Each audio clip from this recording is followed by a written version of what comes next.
বৈষম্য বিরোধী ছাত্র আন্দোলনের আহ্বায়ক হাসনাত আব্দুল্লাহ সহ 3 জনের ফেসবুক আইডি নষ্ট করে দেওয়ার অভিযোগ উঠেছে। সংগঠনটির সমন্বয়ক মাহিন সরকার বুধবার দিবাগত রাত 1:15টার দিকে গণমাধ্যমকে এই তথ্য নিশ্চিত করেছেন। তিনি জানান, বাকি সমন্বয়কদের ফেসবুক আইডি নিরাপত্তার জন্য ডিসেবল করে রাখা হয়েছে। মাহিন সরকার বলেন, বৈষম্য বিরোধী ছাত্র আন্দোলনের আহ্বায়ক হাসনাত আব্দুল্লাহ, চট্টগ্রামের সমন্বয়ক খান তালাত রাফি, ঢাকা বিশ্ববিদ্যালয়ের শিবিরের সভাপতি সাদিক কায়েমের ফেসবুক আইডি রিপোর্ট করে নষ্ট করে দেওয়া হয়েছে। আমরা আমাদের আইডি নিরাপত্তার জন্য ডিসেবল করে রেখেছি, তবে কে বা কারা রিপোর্ট করেছে তার সম্পর্কে কিছু জানাতে পারেননি মাহিন সরকার।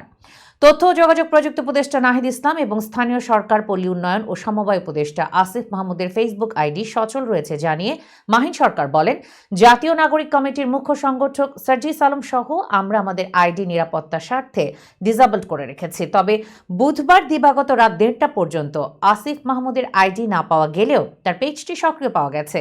এর আগে বুধবার সন্ধ্যার পর থেকে বৈষম্য বিরোধী ছাত্র আন্দোলনের শীর্ষ সমন্বয়কদের ফেসবুক আইডি ও পেজগুলো খুঁজে পাওয়া যাচ্ছিল না।